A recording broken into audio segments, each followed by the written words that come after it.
वीर्यं करवावहै तेजस्विनावधीतमस्तु मा विद्विषावहै। ओम शांति शांति शांति। हरि ओम श्री गुरुभ्यो नमः।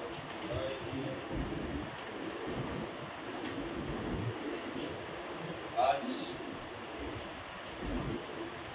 जीविका बराबर सब लेखकों की उपस्थित है।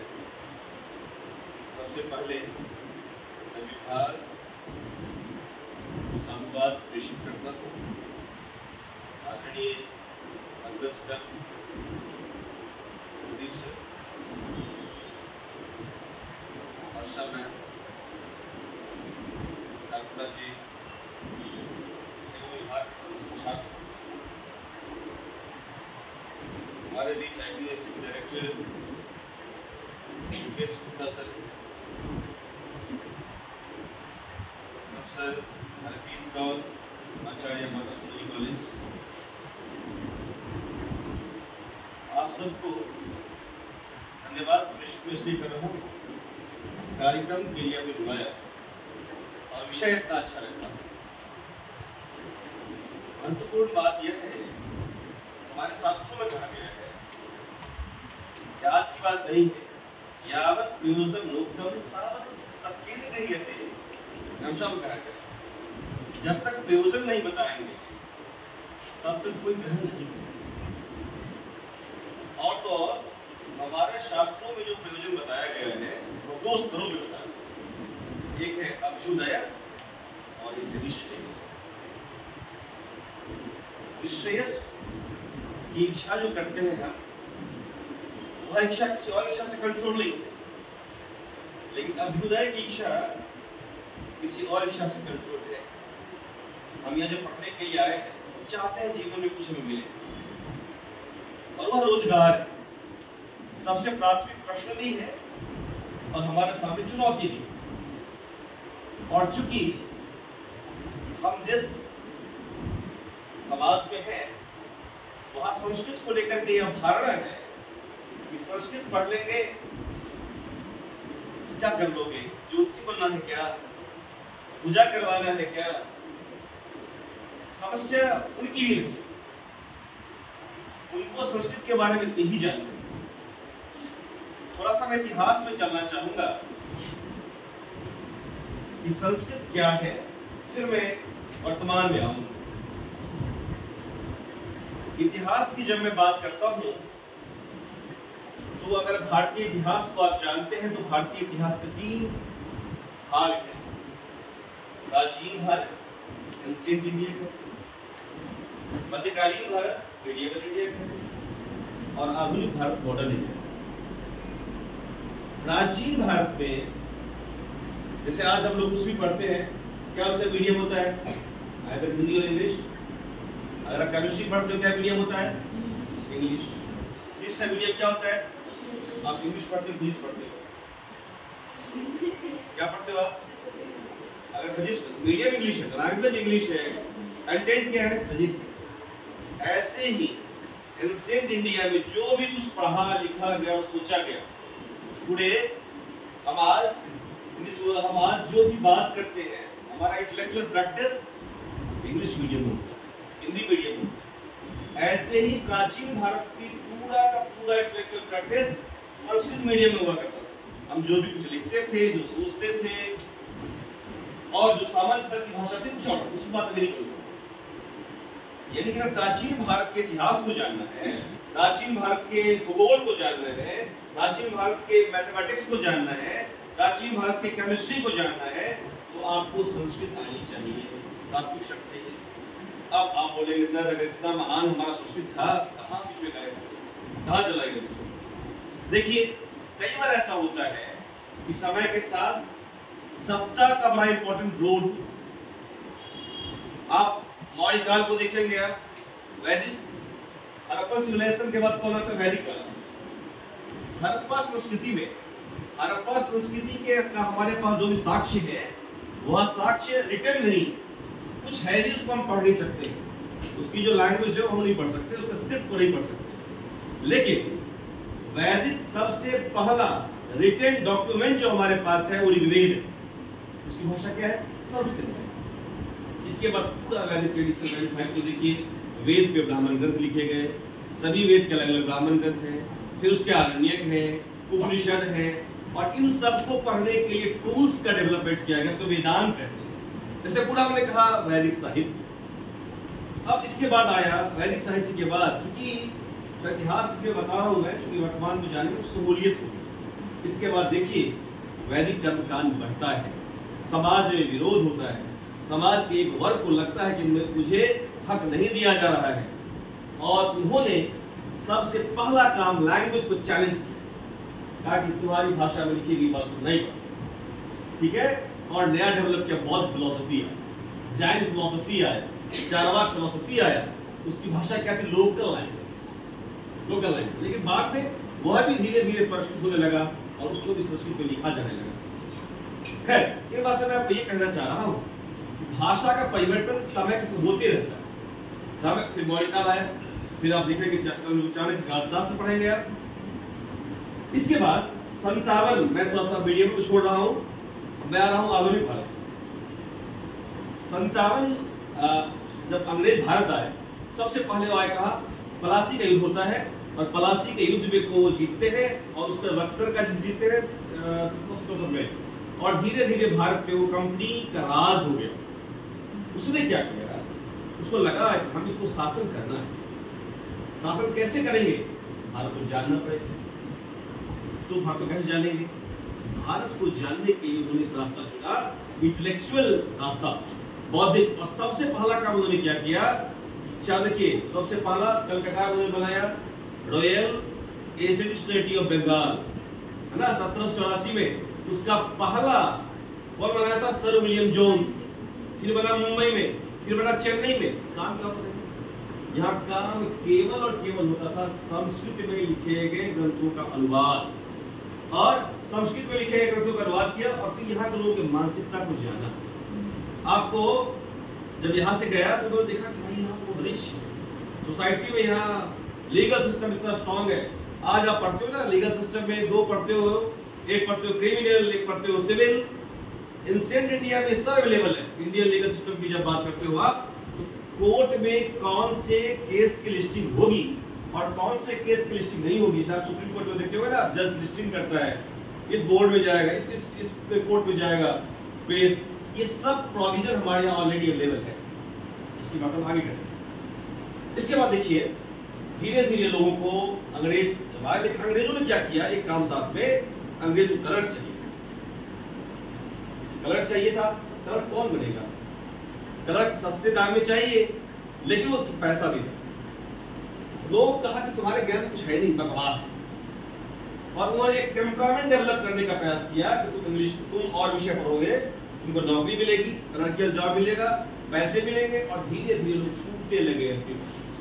और उनके दिमाग में भर दिया गया कि संस्कृत में लिखी गई बात बहुत पुरानी और बेकार है। इसे कहता कॉलोनियल माइंडसेट, मैं कहता हूँ इसको, मैं कहता हूँ कॉलोनियल माइंडसेट। हम उसकी गिरफ्त में आए और धीरे धीरे मुझे लगा और छूटते चला गया। लेकिन ये तो हो गई प्राचीन बात। क्यों समस्या है? समस्या का मूल वजह क्या था? संस्कृत को हम ठीक से जानते नहीं। संस्कृत पढ़ने वाला विद्यार्थी वह सब काम कर सकता है जो पॉलिटिकल साइंस पढ़ने वाला, हिस्ट्री पढ़ने वाला, मैथमेटिक्स पढ़ने वाला कर सकता है। आप ये समझिए कि करियर के वह सारे दरवाजे आपके लिए खुले हुए हैं जो करियर के दरवाजे पॉलिटिकल साइंस वालों के लिए खुले हुए हैं। वो क्या क्या हो सकते हैं? पहले इसकी बात पे कर लूंगा, फिर आऊंगा इसको।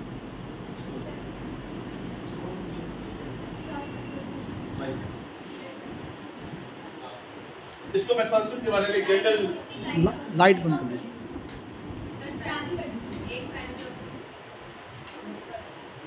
जो अरविंदो ने जो कहा लैंग्वेज के बारे में कि लैंग्वेज क्या है, संस्कृत लैंग्वेज क्या है, इसके बारे में ये एक संस्कृत लैंग्वेज एक बिल्कुल ही भाषा बहुत ही साइंटिफिक कैसे है, इसमें क्या क्या कंटेंट है, कैसे बहुत एक इंटेलेक्चुअल लेगेसी का कैसे संस्कृत लैंग्वेज को गौरव करता है, इसके बारे में बातचीत है। इसको हम लोग थियोलॉजी, फिलोसफी, जितने भी एरियाज हैं क्या क्या कवर करता है। सबसे पहला हमारे करियर के एरिया क्या क्या हो सकते हैं? आप सबके मन में आएगा जब आप आए होंगे ना, बहुत भारी मन से आए होंगे, आपको लगा ये एडमिशन नहीं मिला, संस्कृत में आ गए, अब हम क्या करेंगे, हम तो बर्बाद हो गए, पहले रोए होंगे बहुत आप लोग करके, और फिर यहाँ आए। मैं जानता हूँ ये आपके साथ केवल नहीं हुआ, आपके पीढ़ी के सब समस्या, चूंकि उसको संस्कृत के बारे में बहुत जानकारी नहीं, इसीलिए मैं सर विभाग को साधुवाद इसलिए मैंने किया, इतने बड़े मुद्दे को संस्कृत के पढ़ने वाले विद्यार्थी को सबसे पहला काम ही करना चाहिए, क्योंकि मन को संशयात्मा विनश्यति, मन में संशय रहता है, संशय सही आते हैं, आग्रह करने के लिए है। और बहुत से बच्चे अपने ईगो को, प्रेस्टीज को मेंटेन करने के लिए, मैं सिविल मैं ना तैयारी कर रही थी, ये नहीं की तो फर्स्ट ईयर के बाद मैं छोड़ दूंगी, मैं तो बोलते नहीं, सुनोगे बच्चे को, कई बच्चे इस भाव से आते हैं, मैं ना कोई और खोज रही हूँ, सीयूटी का एग्जाम दी, शायद हो जाएगा तो मैं चली जाऊंगी, इस भाव से जब हम आते हैं तो फर्स्ट ईयर तो हमारा छूट ही जाता है, आना फर्स्ट ईयर, तो सेकंड ईयर में थोड़ा अवेयर होते हैं, इसीलिए फर्स्ट ईयर के बच्चों को ये बता दिया जाए तो समझ जाएंगे। सबसे पहला, जुडिशियरी बहुत बड़ा स्कोप है हमारे लिए, जुडिशियरी में बहुत बड़ा स्कोप हमारे लिए है, और संस्कृत का विद्यार्थी कैसे अच्छा जुडिशियरी में काम कर सकता है, ये मैं एग्जाम्पल के साथ बताऊंगा। आप मार्कंडेय काटजू का नाम सुने होंगे, मार्कंडेय काटजू बहुत ही, मार्कंडेय काटजू इवन के इलाहाबाद हाईकोर्ट में एक उपाध्याय जी हैं, इवन बताऊं मैं, उन्होंने अपना पूरा 28 इयर्स उन्होंने संस्कृत मीडियम में प्रैक्टिस किया, और बहुत सारे बहुत अच्छे, पांडुरंगी का नाम, प्रोफेसर पांडुरंगी का नाम सुना होगा आपने, बहुत सारे ऐसे स्कॉलर्स हैं जो संस्कृत की, मुकुंद शर्मा का नाम सुना होगा आप लोगों ने, बहुत सारे ऐसे संस्कृत के विद्यार्थी हैं जो सुप्रीम कोर्ट के जज तक बने, मैं इसलिए कह रहा हूं। हाँ, उसके बाद आगे बढ़ते, एडमिनिस्ट्रेशन में IAS, IPS, IRS, IFS, BCS में वीडियो, सीओ जितने भी होते सब बन सकते हैं आप। रेलवे का group A, group B, group C and group D, सारे जॉब ओपन है आपके लिए। ऐसा नहीं है पॉलिटिकल साइंस वाले का लोग भी होगा, आपका नहीं होगा, पॉलिटिकल साइंस वाले को भी ग्रुप ए के लिए इंट्रेंस देना पड़ेगा, आपको भी देना पड़ेगा, है ना। उसके बाद बैंकिंग सेक्टर में आपके लिए बहुत स्कोप है। एक बात और, बैंकिंग सेक्टर में एक स्कोप ऐसा है जो आपके लिए उनके लिए नहीं है। आजकल सारे गवर्नमेंट जितने भी जॉब है, उस गवर्नमेंट जॉब में एक होता है लैंग्वेज अफसर, राजभाषा अधिनियम के अनुसार से सभी ऑफिस को एक लैंग्वेज अफसर नियुक्त करना है। और कौन बनेगा लैंग्वेज अफसर? केवल संस्कृत और हिंदी के विद्यार्थी हो सकते हैं।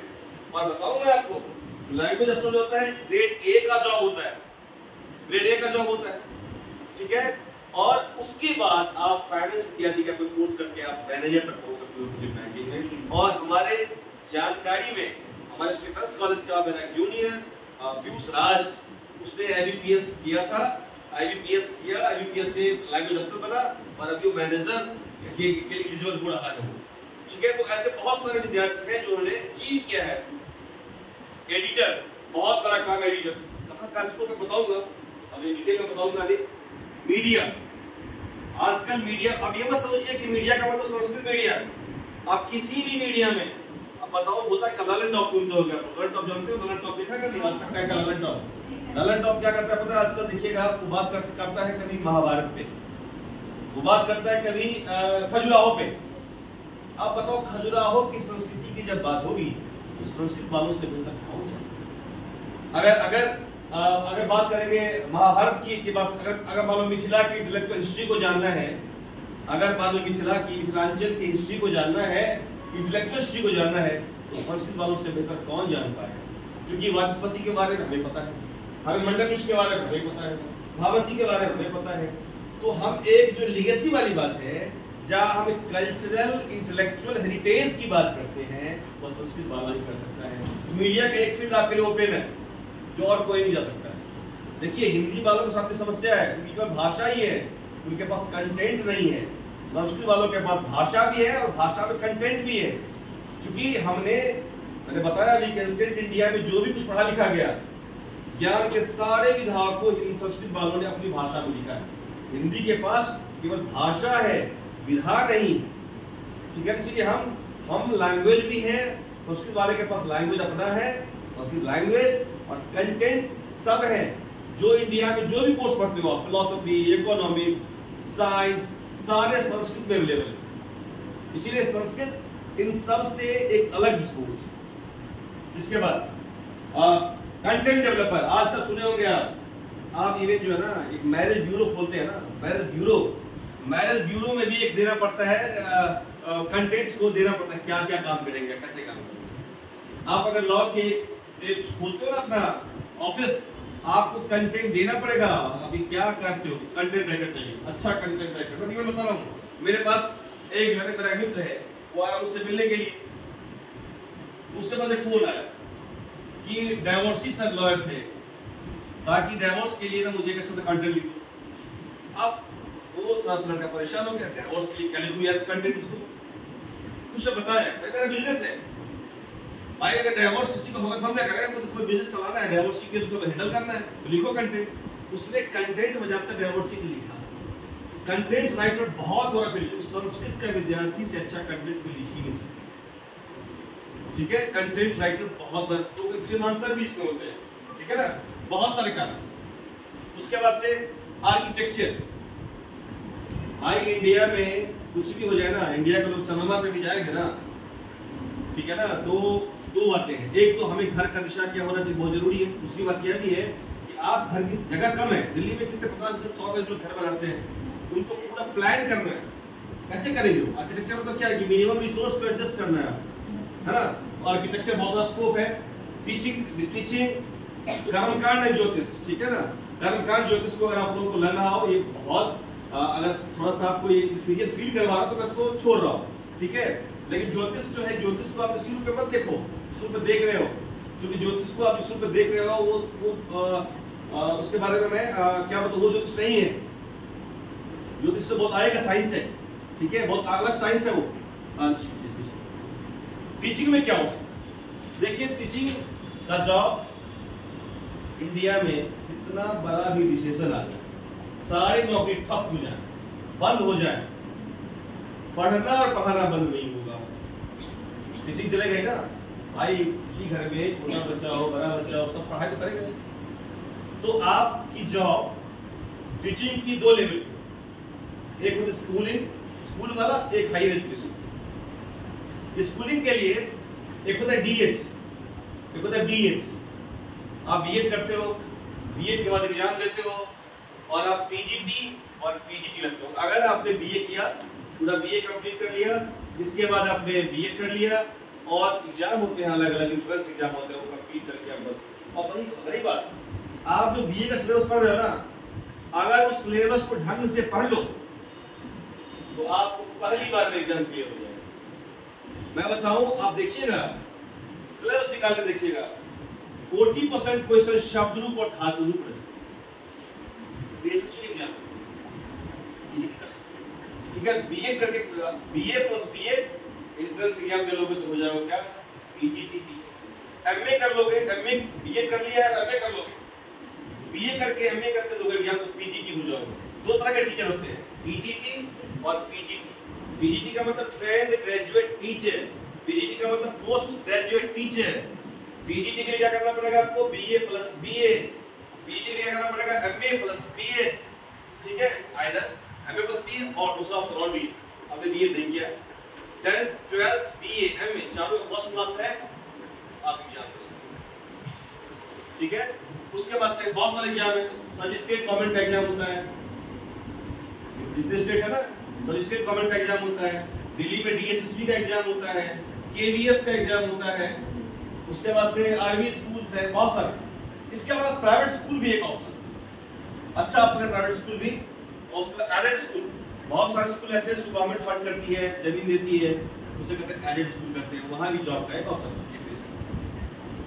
इसके बाद मैं जुडिशरी में दो हिस्से होते हैं, एक होता है लॉ प्रैक्टिस, लॉ की प्रैक्टिस करता है जो होता है, जब आप कोर्ट में ना, एक होता है जज, और लॉयर होते हैं वो जो संवाद करते हैं। तो आप आराम से लॉ कर सकते हो। बीए करने के बाद DU, Jamia, BHU, Allahabad, even की मेरठ यूनिवर्सिटी, रोहतक में जो है यूनिवर्सिटी, एमडीयू, इन सभी जगह से आप एलएलबी कर सकते हो, ठीक है। पॉलिटिकल साइंस वाले एलएलबी नहीं कर पाएंगे, आप एलएलबी कर सकते हैं, एलिजिबल है आप लोग, ठीक है ना। तो आप कर सकते हो, लिखा हुआ है a bachelor's degree in any discipline, 3 years का, 3 वर्ष का जो है आपने कर लिया बीए, इसके बाद आप एलएलबी कर सकते हो। ये सब तो बात ठीक ही है। You must be citizen of India, you must be 30, ठीक है।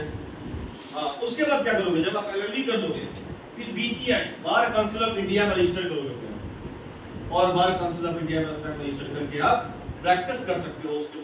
उसके बाद जो है 6 महीने प्रैक्टिस करने के बाद बार एग्जामिनेशन होता है, इसके बाद आप प्रैक्टिस शुरू होती है, ठीक है। इसके बाद कितने तरह के लॉयर, भाई जब लॉ कर लोगे, मान लो कि हमारा मन हुआ कि वैसा कौन लॉ में इतना, बहुत लॉयर के लिए बहुत सारे काम। आप आजकल छोटे कंपनी को खोलता है ना, छोटा सा कंपनी इंटरमीडिएट वाला, उसको भी लॉयर चाहिए।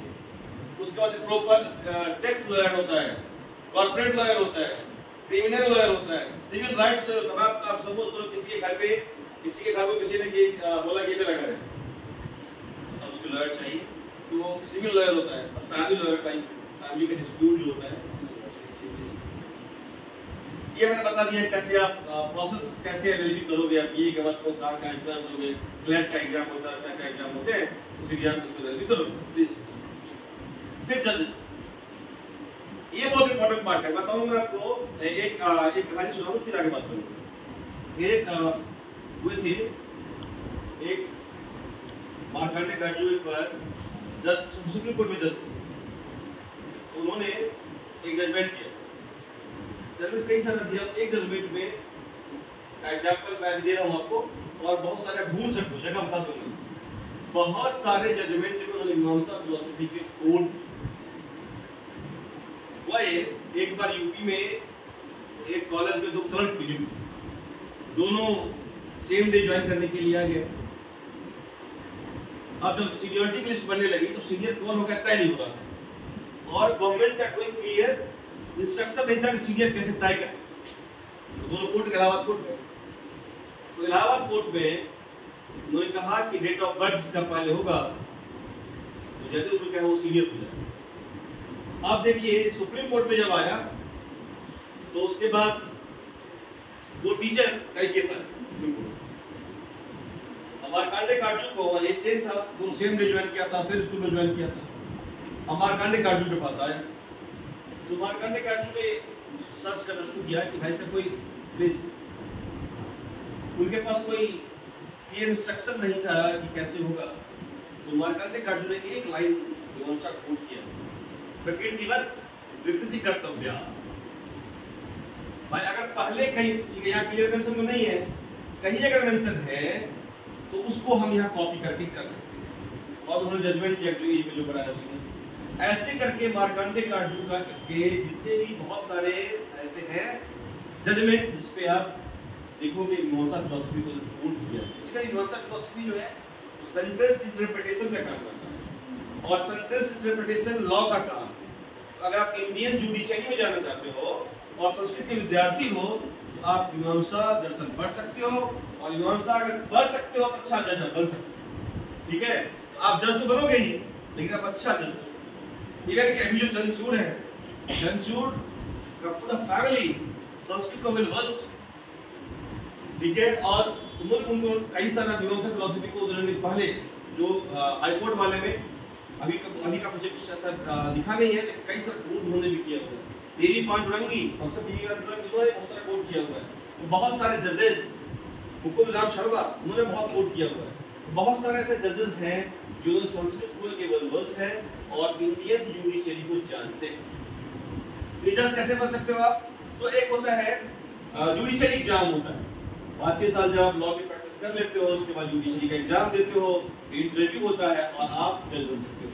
जज बनने के लिए जज कई लेवल होता है, मेट्रो इसमें होता है, फिर डिस्ट्रिक्ट कोर्ट में होता है, फिर स्टेट में होता है, फिर हाई कोर्ट होता है, फिर सुप्रीम कोर्ट होता है। तो अलग अलग जजेस की संख्या बहुत ज्यादा होती है, बहुत साल में एक बार एग्जाम होता है और जुडिशियल सिस्टम इसका एग्जाम लेता है, और जब एक बार किसी इसमें रहते हो फिर आप प्रमोशन के थ्रू अलग अलग कोर्ट में जाते हो, ठीक है। हाँ, लीगल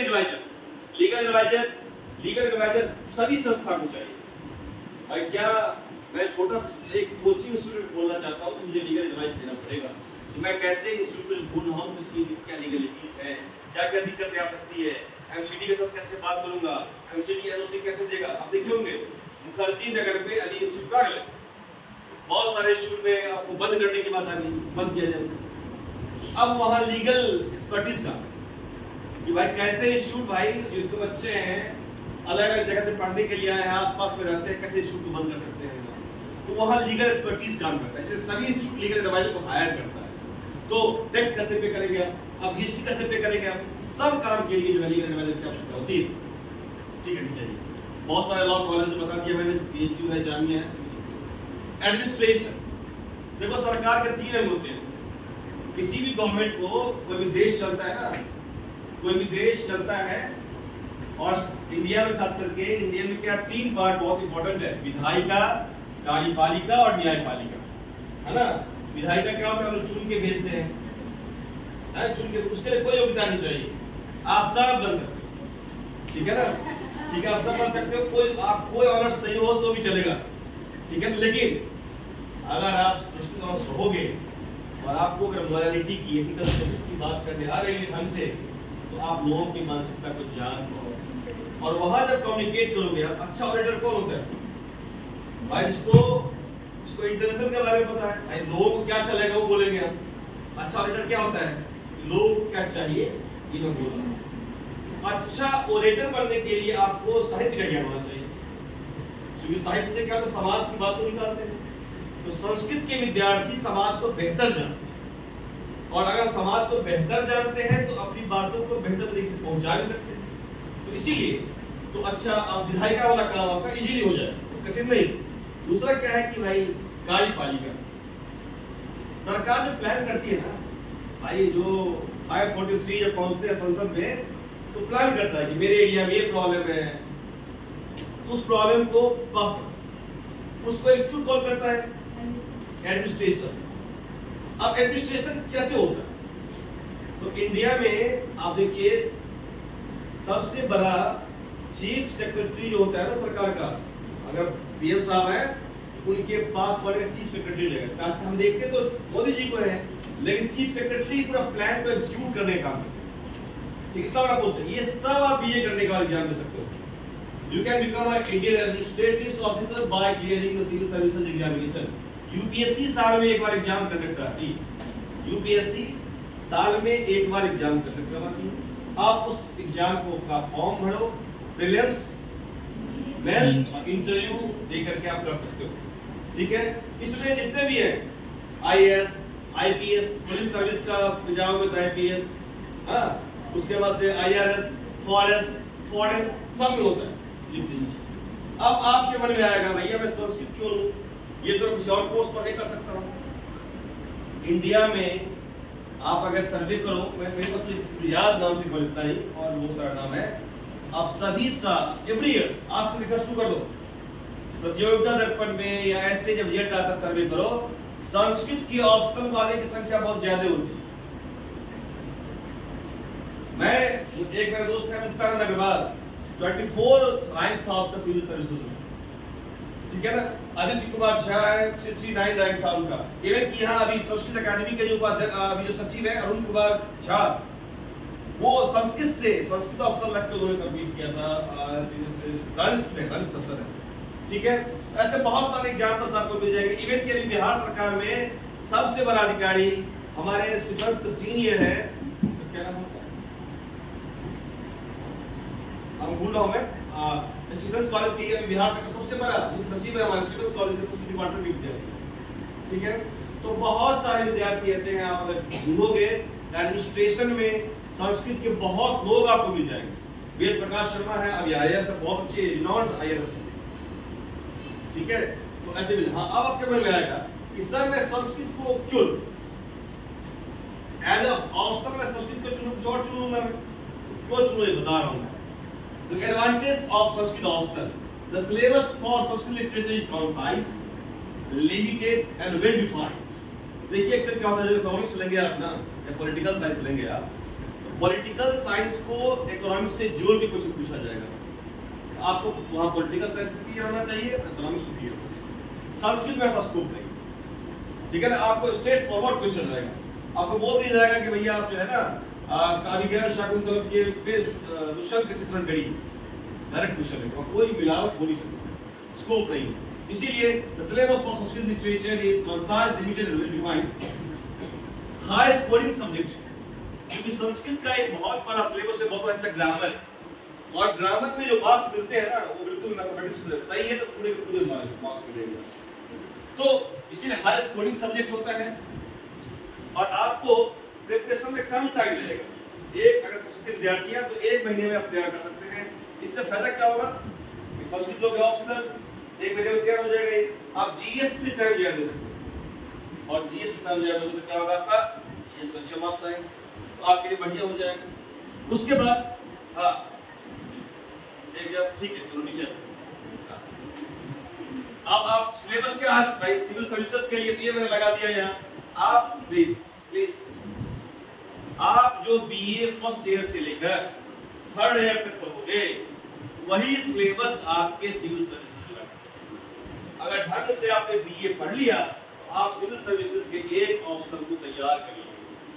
ठीक है, मैं लिख दिया मैंने, पहला grammar, knowledge of language, history of Sanskrit literature, साहित्य शास्त्र, जैसे संस्कृति, दर्शन, कंसीम पैसेज। ओके, तो ग्रुप बी में सब देखिए आपका सिलेबस का सब हिस्सा है। तो संस्कृत लेने से एडमिनिस्ट्रेटिव सर्विस में जाना बहुत आसान है। एक तो वो सेंट्रल का यूपीएससी और जितने स्टेट हैं सभी स्टेट पीसीएस एग्जाम करने में, पब्लिक सर्विस कमीशन, आप सबको दे सकते हो, आप सबके लिए एलिजिबल।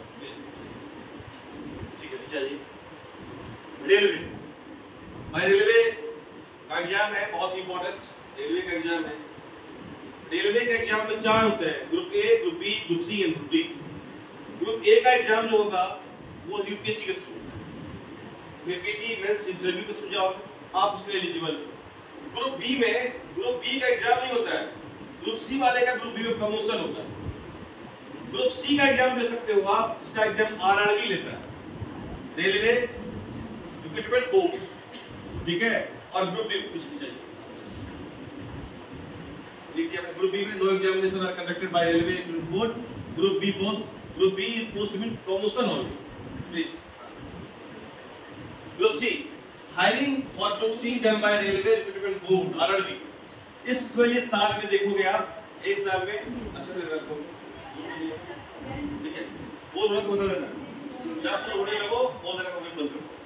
ठीक है, हाँ, तो ये जो ग्रुप सी का एग्जाम होता है, ग्रुप सी में क्या क्या देखो क्या क्या हो सकते हैं। नॉन टेक्निकल पोस्ट के लिए हम लोग एलिजिबल है, असिस्टेंट स्टेशन मास्टर, उसको एएसएम कहते हैं, ticket ticket collector, commercial apprentice, traffic, सब जितना पोस्ट है सबके यहाँ पे एलिजिबल है और सारे एग्जाम ग्रुप बी में हो। प्लीज ग्रुप डी में इतने सारे प्लीज राइट चलिए। ग्रुप डी देखो रेलवे के 2 तरफ से होता है, इसके प्रमोशन से भी जा सकते हैं। आप ग्रुप डी में एंट्री कर ली और ग्रुप डी के बाद आप ग्रुप सी में चले गए, जितने भी है ट्रैफिक असिस्टेंट, गुड गार्ड्स, सब जितने सीनियर क्लर्क, जूनियर असिस्टेंट, सब उसमें पढ़ सकते हैं आप। ग्रुप डी में अलग अलग तरह के पोस्ट होते हैं, आप ग्रुप डी में जा सकते हैं। इसका बैंकिंग का जॉब यहां में लिखा है, लैंग्वेज अफसर स्पेशली फॉर एमए इन संस्कृत और हिंदी। आप संस्कृत या हिंदी में अगर एमए की है तो आप लैंग्वेज अफसर के लिए अप्लाई कर सकते हो। और अभी जो नया रूल आया है उसमें सभी ऑफिस में, इवन की मैं बताऊं कि आप सभी भी कॉलेज में देखते होंगे राजभाषा विभाग का कार्यक्रम होता है। एक बच्चे के टीचर को हिंदी सिखाने की बात चल रही, जो भी चिट्ठी है ना दोनों मीडियम होना चाहिए, इंग्लिश भी दोनों होनी चाहिए। तो अब जो राजभाषा का काम बढ़ रहा है, ज्यादा बढ़ गया है और सभी डिपार्टमेंट पोस्ट भी अभी आएंगे, आने वाले हैं। इसमें क्या होता है कि बैंकिंग के जॉब में you have to first complete your graduation which is minimum eligibility criteria of India. किसी भी में आपने बीए कर लिया, इसके बाद आईबीपीएस का फॉर्म होता है। आईबीपीएस बैंक पीओ के लिए भी करता है और क्लर्क के लिए भी करता है। ये 2 अप्रैल में इसका रिजल्ट आता है, फर्स्ट वीक में अप्रैल में रिजल्ट आता है और इसका फाइनल एग्जाम जो है वो मार्च तक हो जाता है, इंटरव्यू मार्च तक हो जाता है। यहाँ भी 4 तरह के होते हैं एबीसी। इसमें क्या होता है कि bank PO, SBI clerk PO, RRB PO, जितने अलग अलग पोस्ट है इसके लिए आते हैं। ठीक है, अब 3 अलग अलग बैंक के लिए होता है। इसमें प्री मेंस्ट्रुअल रिव्यू होता है, प्री मेंस्ट्रुअल रिव्यू होता है। और बैंकिंग के सेक्टर में जितने भी बैंक हैं, पहले क्या होता था कि अलग अलग बैंक अलग अलग एग्जाम दिया करते थे। यूनियन बैंक का अलग होता था, एसबीआई का अलग होता था, पीएनबी का अलग। अब ऐसा नहीं, एक ही जगह एग्जाम होगा। उसका नाम क्या, पहले रेलवे में यही था कि अलग अलग थे ना, जो नॉर्दर्न जोन अलग लेगा, साउदर्न जोन, ऐसा नहीं है। रेलवे ने एक आरआरबी बना दिया। ऐसे ही बैंक वाले ने भी एक बना दिया आईबीपीएस। और आईबीपीएस का स्कोर कार्ड पे आपको इंटरव्यू के लिए कॉल होगा और अलग अलग बैंक में आप जाएंगे। प्लीज, ये बहुत बड़ा एरिया है जो आप ही केवल कर सकते हैं। नहीं, ये गलत। अब स्क्रिप्टोलॉजी ये केवल आप ही कर सकते हैं, यहाँ किसी का प्लस नहीं है, कोई एंट्री मार लेगा, ठीक है, ये आपके लिए ओपन। यहाँ क्या होता है, there are lots of demand and urgent need for people to do manuscript editing. Manuscript को एडिट करना ये बहुत बड़ा काम है। कि मैं दिखाऊंगा नीचे में कितने सारे मैन्युस्क्रिप्ट ऐसे हैं जो उसको पढ़ा नहीं गया है, ऐसे रखे हुए हैं। There are lots of demand and urgent need people to do manuscript editing on old Sanskrit manuscript spread in various scripts such as Nandagiri, Sarda। वो अलग अलग तरह के स्क्रिप्ट में जो मैन्युस्क्रिप्ट लिखे गए उसको पढ़ने वाला कोई नहीं, और संस्कृत का विद्यार्थी मैन्युस्क्रिप्ट को इजीली पढ़ सकता है। अगर इसका आपने मैन्युस्क्रिप्ट एडिट करने का कोर्स कर लिया, दिल्ली में ही होता है, जीएनसी में होता है, या पांडुलिपि विज्ञान करके भारत सरकार के संस्कृति मंत्रालय ने यहाँ आईजीएनसी इंदिरा गांधी कला केंद्र जो है ना वहाँ, और मैन्युस्क्रिप्ट वाला पांडुलिपि विज्ञान का वहाँ है, करवाते रहता है कोर्स मैन्युस्क्रिप्टोलॉजी में। ठीक है, आप उस कोर्स को 6 महीने की छुट्टियों में कर लेना, छुट्टियों में कर लो, तुम टेक्स्ट को एडिट कर सकते हो। आज मिरांडा हाउस कॉलेज में छोटा सा कार्यक्रम हो रहा है, 7 दिनों का वर्कशॉप हो रहा है मैन्युस्क्रिप्ट के ऊपर, आप कर सकते हैं, ऑनलाइन चलते रहता है। इसके देखिए मैन्युस्क्रिप्टोलॉजी कौन कर सकता है, लिखा हुआ है रिक्वायर्स संस्कृत एमए, और कोई एमए वाला नहीं कर सकता। संस्कृत एमए और equivalent diploma in manuscriptology, diploma course कर लो। और बताऊं मैं आपको, आईएएस शिमला भंडारकर, आप फुल टाइम फेलोशिप लेके वहां रह के आराम से शिमला में रहोगे, पढ़ाई लिखाई ठीक है, कितना बढ़िया है, तो कर सकते हो। Even there are over 5 million manuscripts. Each manuscript is small bundle of 10 to 25 lists. अभी तो बहुत सारे खुला भी नहीं है, बहुत सारे ऐसे रखा हुआ है। तो आप इवन ये वाला एरिया जो आपके लिए बहुत बड़ा काम है, तो इस एरिया में मैन्युस्क्रिप्टोलॉजी को देख सकते हैं। देखिए कितने मैन्युस्क्रिप्ट पड़े हुए हैं। Total number of manuscript in India 50 lakh, 50 lakh manuscript. भाई जीवन भर लोग काम करेगा तब भी काम करना पड़ेगा, ठीक है ना। उसके बाद मैन्युस्क्रिप्ट यूरोपियन स्टेट, इंडिया से लेकर जो गया था, यूरोप वाले लोग ले गए थे, 60,000 मैन्युस्क्रिप्ट पड़ा हुआ है। एशिया और एशियन कंट्री में 1.5 लाख मैन्युस्क्रिप्ट पड़ा हुआ है। ये डाटा मैं मैन्युस्क्रिप्ट ऑफिसर दे रहा हूँ, ठीक है। उसके बाद कैटलॉग में 10 लाख मैन्युस्क्रिप्ट ऐसा है जो पड़ा हुआ है, जिसके बारे में कुछ लोग केवल जाने का ही है। बस इस एरिया में आप काम कर सकते हो। और इस एरिया को, और जितना देखो लिखा हुआ है, मैन्युस्क्रिप्ट के 2 लैंग्वेज हैं, ये तो संस्कृत है, ये लोकल लैंग्वेज। अब लोकल लैंग्वेज में कितना 25%, लेकिन 67% मैन्युस्क्रिप्ट संस्कृत में लिखा हुआ है। अब देखिए मैन्युस्क्रिप्ट में लिखा जाता था एंशिएंट इंडिया में, जो भी कुछ पढ़ा लिखा गया उसकी भाषा क्या है। आप चाहते हो साइंस में रिसर्च करना ना, सर्च करो यहाँ करो। अभी आप सुना होगा, अभी आपने जीरो पे एक पेपर लिखा है किसी ने, यूरोप में, वो इंडियन टेक्स्ट के बेस पे लिखा है और उसकी बहुत चर्चा हो रही है। अभी आपके इंटेलेक्चुअल वर्ल्ड के इंटेलेक्चुअल फोरम पे उस पेपर की बहुत डेली चर्चा हो रहा है, कोई भी कोई लिख रहा है, उस पे पढ़ रहा है उसको। तो आप अगर आपके संस्कृत टेक्स्ट में कुछ करना चाहते हो, बहुत बड़ा काम कंट्रीब्यूशन कर सकते हो। ये सारे कोर्स जो है आपको मैन्युस्क्रिप्टोलॉजी करने के बाद मिल सकते हैं। आप आर्काइव में जा सकते हो, मैन्युस्क्रिप्ट का लाइब्रेरियन बन सकते हो, मैन्युस्क्रिप्ट के एडिटर हो सकते हो, ट्रांसलेटर हो सकते हो, रिसर्चर हो सकते हो, कंसल्टेंट हो सकते हो, एक ऑफिसर। बहुत सारे कल्चरल, आप बहुत सारा देखो, सबसे पहले कलकत्ता में बनाया गया मैन्युस्क्रिप्ट का कल्चरल हेरिटेज बिल्डिंग बनाया, बहुत सारे मैन्युस्क्रिप्ट वाले, वहां अगर आपकी नौकरी मिल जाएगी, म्यूजियोलॉजी करते हो, ठीक है।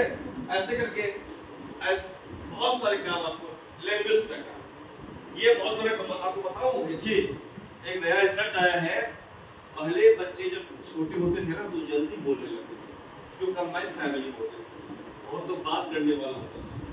आज बच्चे लेट से बोलना शुरू कर रहे हैं, जनरल हो चुका है। ये नया रिसर्च आया है, 67.32% बच्चे ऐसे हैं जो लेट से बोलते हैं।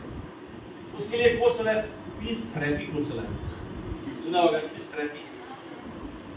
हमारे यहाँ देखा गया कि अगर बच्चे को स्टार्टिंग से संस्कृत के पद्य, उससे बड़ा कोई स्पीच थेरेपी नहीं है। क्यों?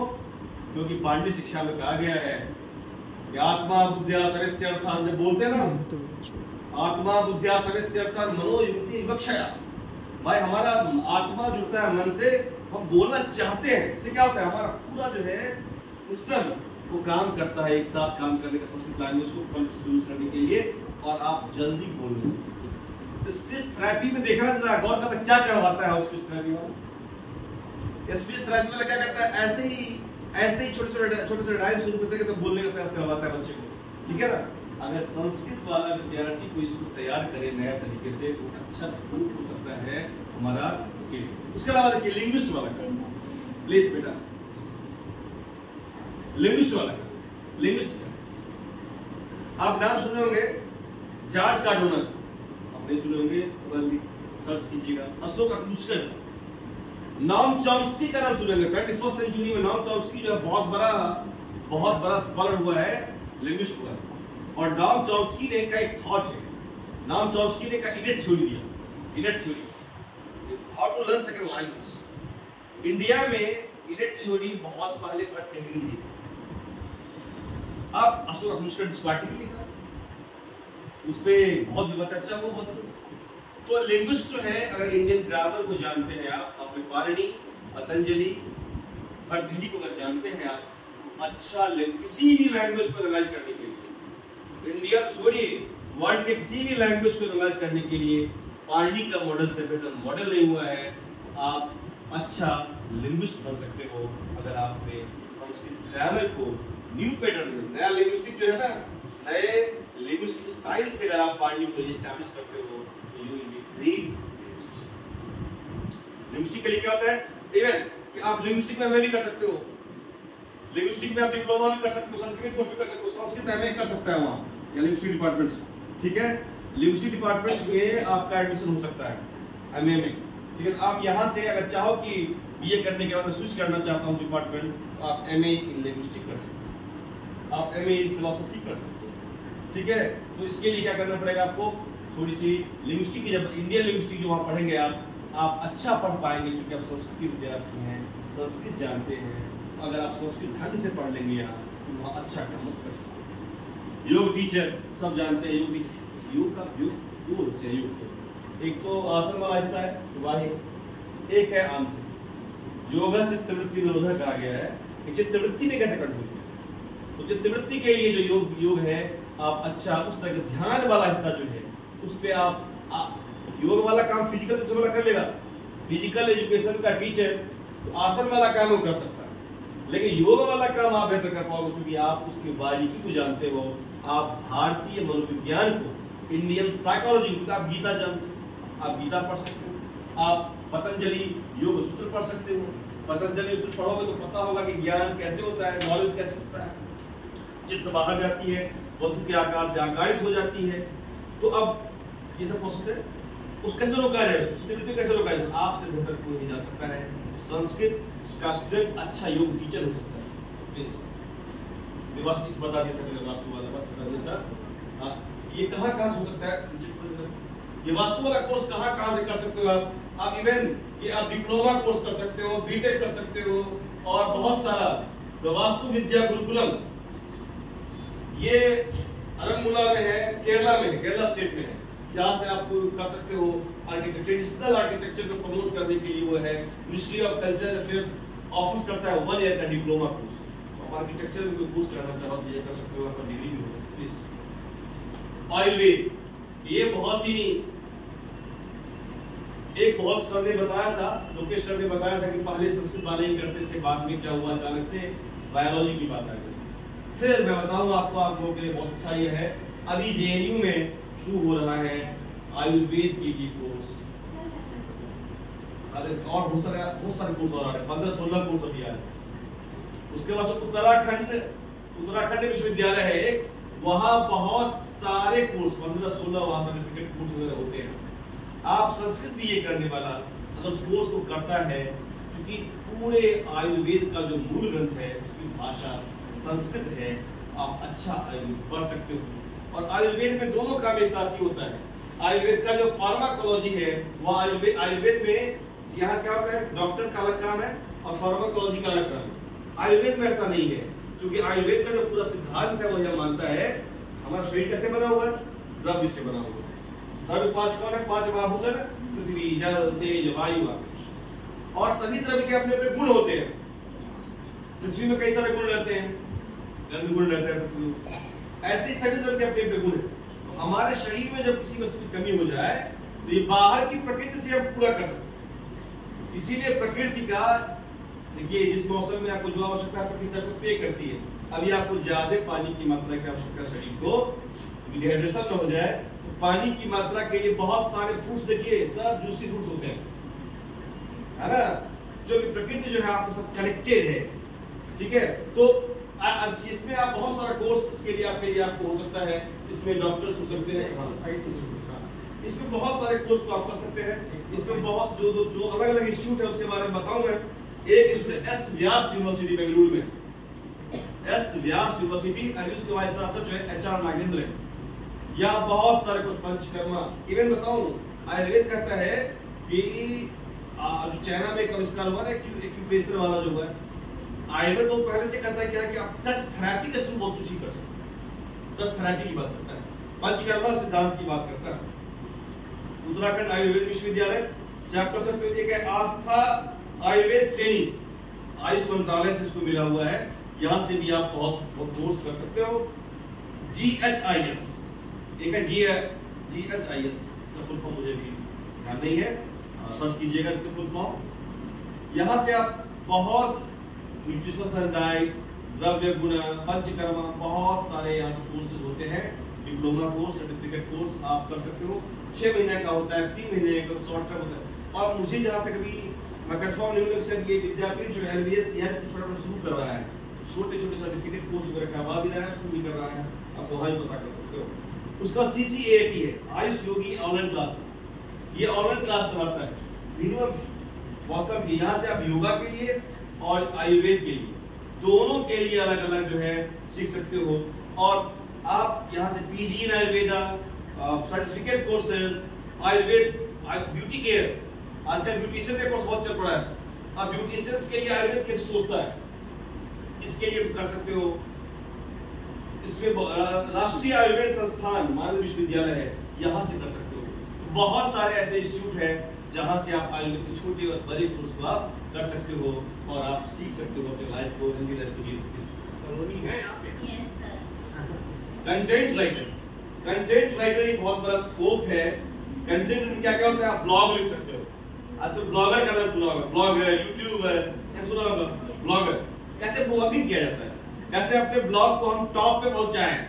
बहुत सारा तो ये जो संस्कृत के विद्यार्थी है उस ब्लॉग लिख सकता है। अच्छा, क्योंकि वह कीवर्ड्स बड़ा इंपॉर्टेंट होता है। ब्लॉग बनाते हो, कीवर्ड देते हो, और कीवर्ड पे क्लिक करेगा तो वहीं पहुंच जाएगा जहां उसको जाना होगा, उसके बारे में पढ़ेगा। तो ब्लॉगिंग कैसे किया जाए इसके बारे में सीखो। यहाँ आप संस्कृत के विद्यार्थी अच्छा ब्लॉगर बन सकता है, अच्छा ब्लॉगिंग कर सकता है।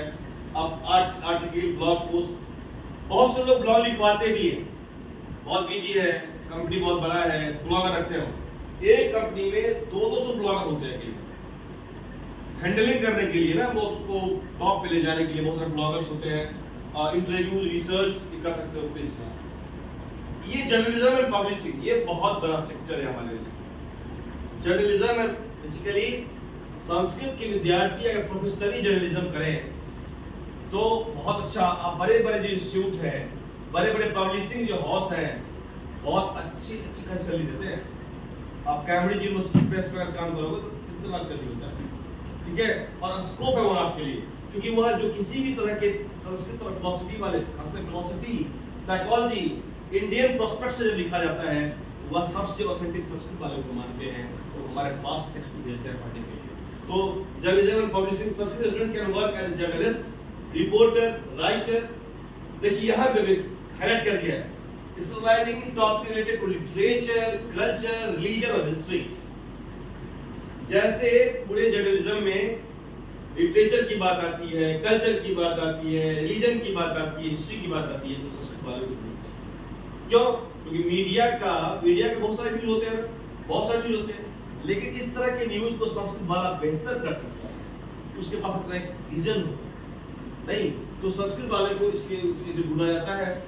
कंटेंट राइटिंग और एडिटिंग, आप कंटेंट को राइट कर सकते हो, एडिट कर सकते हो, सभी कंपनी वाले रखते हैं। और बड़े बड़े जितने भी है ना जो कि स्पीच देते हैं, चाहते हैं कि स्पीच को कैरेट करो। इवन कि आज का तो ये भी चल पड़ा है, बड़े बड़े जो लीडर देते हैं ना उसको कंटेंट लिखना पड़ता है। आप रिसर्च करते हो, ये अकॉर्डिंग फिर लिखते हो, कंटेंट देते हो, फिर जाके बोलते हैं वहाँ पब्लिक पे करेंगे। बहुत बड़ा आइडिया है ट्रांसलेशन इंटरप्रिटेशन, भाई किसी भी टेक्स्ट को अनुवाद करना, उसको फिर इंटरप्रेट करना, ये बहुत बड़ा काम है। हाँ, cultural preservation and heritage management, ये बहुत बड़ा एरिया है। देखिए कल्चर की जैसी बात आती है ना, तो कल्चर की बात जब आती है तो भारतवर्ष का एक पूरा एरिया संस्कृत वाला ही कवर कर सकता है। वैदिक ट्रेडिशन से लेकर के और हर्ष के काल तक पूरा ट्रेडिशन जो कवर कर सकता है कल्चर को, वह संस्कृत विद्यार्थी कर सकता है। तो ये बहुत बड़ा एरिया है। Sanskrit student can contribute to the preservation and management of cultural heritage by working in cultural institution, museum और heritage organization। संस्कृति मंत्रालय यही सोच के बनाया गया है, आयुष मंत्रालय यही सोच के बनाया गया है, कल्चर को प्रिजर्व करें। और बहुत सारे काम हैं वहाँ होते रहते हैं। देखा सिस्टम कैटलॉग, ठीक है, इस चीज को देखिए। टूरिज्म एंड हॉस्पिटैलिटी, अब मान लो कोई विदेश से आया, अब उसको मान लो ऋषिकेश जाना है, अब ऋषिकेश में मान लो किसी ध्यान केंद्र के बारे में, लाठी महाराज के बारे में बोलना है, तो हम ही बोलेंगे ध्यान क्या होता है, वो बोल देगा। संस्कृत में विद्यार्थी बेहतर बोल पाएगा ध्यान क्या होता है, किसने ध्यान किया। पूरा जो कल्चरल हेरिटेज है तो उस टूरिज्म के पर्पस से देखिए सबसे जो कहा जाता है कल्चरल टूरिज्म के लिए बनारस, ऋषिकेश, नहीं आप ऐसे स्थलों पे जाने जाते हैं लोग, कोच्चि, नहीं वहाँ कल्चर को बताने वाला, कल्चरल विजन वाला लोग जो होगा संस्कृत वाला होता है। बड़ा स्कोप है हमारे लिए। एजुकेशन एंड ट्रेनिंग, ये तो मैंने जो एजुकेशन के लिए बहुत सारे private tutor, individual tutor, private institute, ये सब बात मैं कर चुका हूँ, ठीक है। हाँ, गवर्नमेंट एंड डिप्लोमेसी।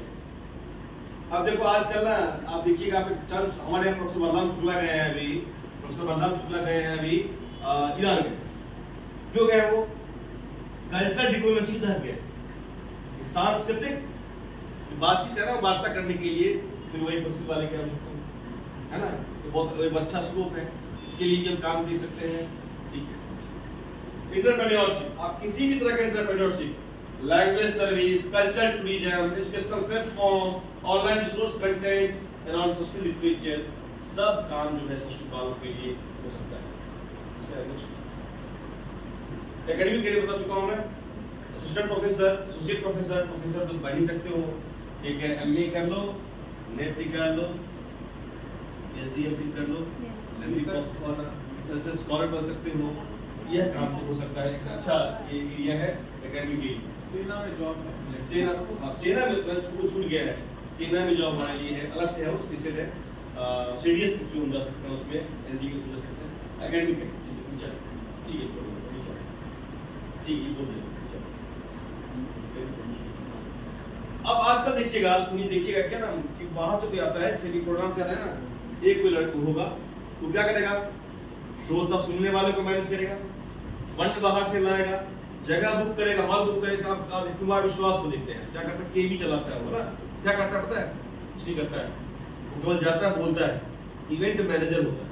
वो क्या करता है पता है, पूरी जगह बुक करेगा, बाहर से लाएगा पैसा, कुमार विश्वास का पैसा देगा, पैसा रखेगा। इवेंट बड़े बड़े कंपनी चल,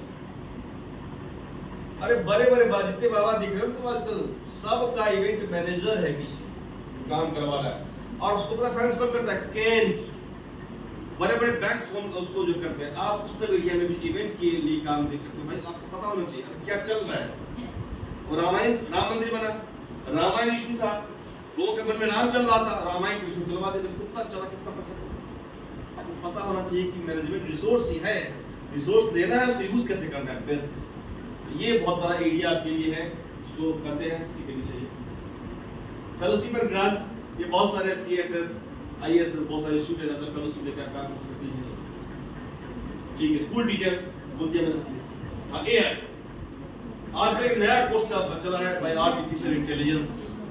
जी ये भाई कौन सा चैट बोलता है उसको, चैट GPT बोलते हैं ना, है ना।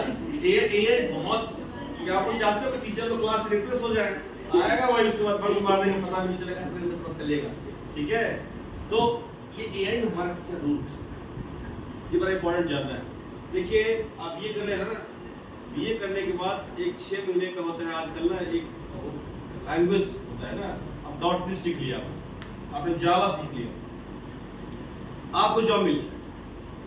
आजकल प्रोग्रामिंग में ऑप्शंस हैं, लेकिन आपको अगर संस्कृत के विद्यार्थी है ना तो वहां भी आपको हेल्प संस्कृत से मिलेगा। AI में क्या देखिए, AI में एक natural language processing NLP engineer कहते हैं। ये क्या करता है, कंप्यूटर क्या करता है, आप कुछ इनपुट देते हैं और प्रोसेसिंग करके कुछ आपको आउटपुट देता है। आप देखो संस्कृत में क्या है ना कि जब इनपुट तो लैंग्वेज में देते हो ना भाई, इनपुट तो लैंग्वेज में दोगे तो भाषा ही होगी। क्या करेगा वो, भाषा इनपुट दोगे आप, वो अपनी तरह से लैंग्वेज को इनकोड करेगा, कोडिंग करेगा, फिर उसको डिकोड करेगा और आपको दे देगा जानकारी। ये सिंपल सी बात होती है ना। तो ये जो है NLP इंजीनियर जो है AI क्या करता है, ये संस्कृत का इसमें जो पूरा मॉड्यूल है वो बहुत हेल्प करता है।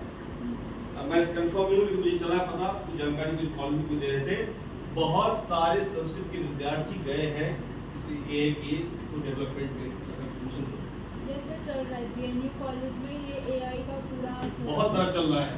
ठीक है, और एक कंप्यूटेशनल लिंग्विस्टिक JNU में और हैदराबाद यूनिवर्सिटी में इस पे बहुत काम हो रहा है। कंप्यूटेशनल अम्बा कुलकर्णी एक मैडम है, उन्होंने बहुत काम किया है, कृष्णा जी ने बहुत काम किया है कंप्यूटेशनल लिंग्विस्टिक पे। तो ये दो एरिया जो AI वाला है, आप AI को देख के डरना मत। AI में हमारा कंट्रीब्यूशन क्या है ये देखो।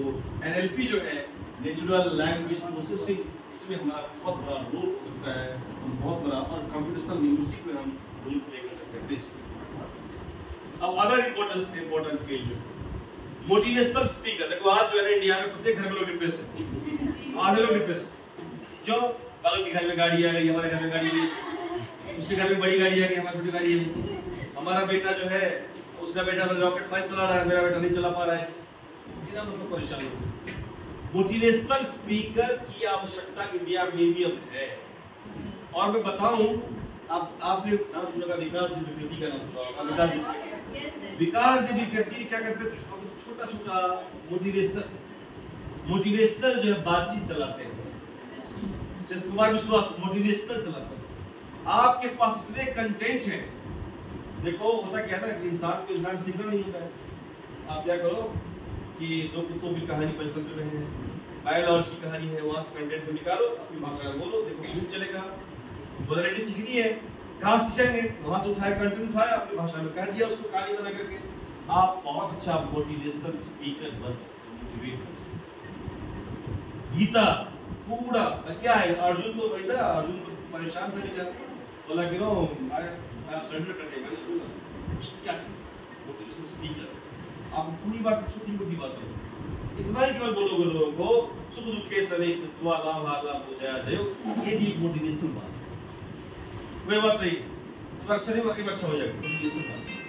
आप इसी बात को छोटी लोग, हम लोग मोटिवेशनल बातें अपने आसपास डेली करते हैं, सब करते हैं, उसी बात को थोड़ा सा कंटेंट बना के बढ़िया से बोलो, आप मोटिवेशनल स्पीकर हो जाओगे।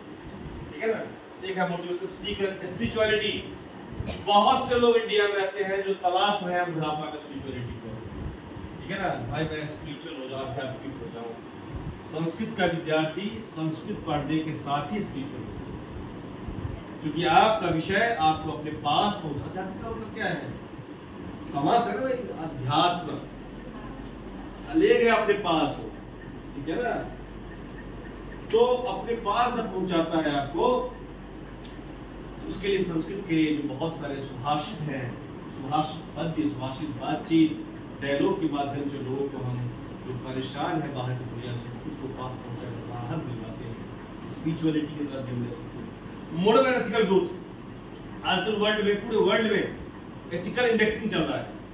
एथिकल इंडेक्सिंग की बात चल रही है कि भाई बहुत सक्सेस तो है, एथिक्स कितना है, उसका रेटिंग होता है। सबसे ज्यादा जो है कौन सा है जो सबसे अच्छा है, फिनलैंड। एथिकल उसके बच्चे बहुत मॉडल एथिकल। अब भाई दुनिया में तो एथिक्स था ही, दादी नानी की कहानी एथिक्स की इंग्लिश में हम लोग पर डे बच्चों को एथिकल सिखाते थे। अच्छा इंसान बनने की हमारी प्राथमिकता अच्छा इंसान बनना है। हम कुछ भी नौकरी कर लें, अच्छा इंसान बनना बहुत जरूरी है। हम बहुत सक्सेस है घर में आके डोमेस्टिक वायलेंस कर रहे हैं, है ना। हम बहुत सक्सेस है बाहर में कोई परेशान है, हमें कुछ फर्क नहीं पड़ रहा है। ऐसी पढ़ाई से कोई मतलब नहीं है। हमें सबसे पहले सेंसिबल होना चाहिए, और सेंसिबल इंसान तो होना ही चाहिए। पेड़ पौधे पशु पक्षी सेंसिबल होना चाहिए, ये हमारा टेक्स्ट सिखाता है ना। तो एक मॉडल एथिकल ग्रोथ की बात करता है। लीडरशिप ट्रेनिंग प्रोग्राम, आजकल कोई कंपनी है जब करता है ना अपने नए स्टाफ को, उसको लीडरशिप प्रोग्राम के तहत ट्रेनिंग करवाता है। आप लीडरशिप के लिए अच्छा स्पीकर हो सकते हो, कर सकते हो। एक हुआ इंडियन नॉलेज सिस्टम IKS। अब बताऊं मैं IIT रुड़की IIT खड़गपुर में IKS डिपार्टमेंट शुरू हुआ है, इंडियन नॉलेज सिस्टम, भारतीय ज्ञान परंपरा। इसकी भाषा क्या है, संस्कृत है। आपको कपिल कपूर की 2 वॉल्यूम किताब है इंडियन नॉलेज सिस्टम, पढ़ना चाहिए। संस्कृत में क्या है सब पता चल जाएगा आपको। इंडियन नॉलेज सिस्टम 2 वॉल्यूम किताब, सब लाइब्रेरी में मंगवा लीजिए इसको। 2 वॉल्यूम में किताब है Indian knowledge system, Kapil Kapoor ने लिखा हुआ है। इस किताब को पढ़िए, आप देखिए कि क्या क्या है। इवन एक इसको जो साइंस के विद्यार्थी हो, प्रफुल्ल चंद्र राय किताब है केमिस्ट्री इन इंडिया। कुछ मत पढ़ो, एक किताब आती है, इसमें देखना, अपने गूगल पर सर्च करना, एक आता है प्राचीन भारत में विज्ञान, NCERT 2004 में पब्लिश किया हुआ, तो उसको पढ़ो।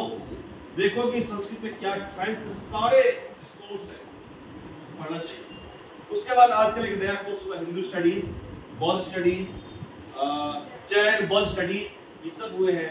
इन सब में हमारा स्कोप है, हम सब यहाँ जा सकते हैं, रिसर्च कर सकते हैं, पढ़ सकते हैं। तो हमारा संस्कृत के विद्यार्थी है, उनको एक बात दिमाग में बिठा देनी चाहिए, हमें किसी भी तरह के शंका में नहीं रहना चाहिए। लेकिन महत्वपूर्ण बात क्या है, हमें 2 चीज आनी ही चाहिए, हमें संस्कृत आनी चाहिए और इंग्लिश आनी चाहिए। आपको कैपेबल होना चाहिए कि आप इंग्लिश में कम्युनिकेट कर पाए। अगर अपनी बात को आप इंग्लिश में कम्युनिकेट कर पा रहे हैं तो आप वर्तमान, केवल संस्कृत डिपार्टमेंट है जो वर्तमान में सभी तरह के सभी विधाओं के लोगों से बात कर सकता है। हम पॉलिटिकल साइंस वालों से बात कर सकते हैं, एंशिएंट पॉलिटी पे, हम हिस्ट्री वालों से बात कर सकते हैं, एंशिएंट इंडिया पे, हम साइकोलॉजी वालों से बात करते हैं, प्राचीन मनोविज्ञान पे, हम लिंग्विस्टिक वालों से बात कर सकते हैं, लिंग्विस्टिक पे।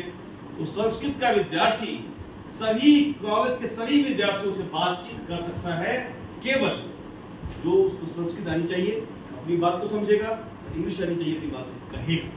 तो समझने के लिए उसको संस्कृत आनी चाहिए और कहने के लिए उसको इंग्लिश आनी चाहिए। तो आप निसंदेह कॉन्फिडेंस को आपके अंदर होगा और आप जीवन में सफल होंगे। इसीलिए बच्चों, किसी भी तरह के दबाव में नहीं रहना है और किसी और के प्रभाव में नहीं रहना है। दबाव और प्रभाव से मुक्त होकर के हमें काम करना है और निसंदेह संस्कृत जो है आपके जीवन को उन्नत करेगा, ऐसा मेरा विश्वास है, भरोसा है। लेकिन सबसे पहला काम यह है कि हमें संस्कृत आनी चाहिए, ये प्राथमिक शर्त है। तो आपके लिए स्कोप की कोई कमी नहीं है, करियर की कोई कमी नहीं है, और विधा के छात्र जो कर सकते हैं वह सब काम आप कर सकते हैं। इसीलिए किसी प्रकार के संशय में नहीं रह करके हमको व्यवसायत्मक बुद्धि बनानी चाहिए। जो संशयात्मक मन है वहां से निकलकर व्यवसायत्मक बुद्धि को लेकर के हमें आगे बढ़ना चाहिए। बहुत बहुत आभार, बहुत बहुत धन्यवाद कि आप लोगों ने इतनी गंभीरता से हमारी बात को सुना। धन्यवाद।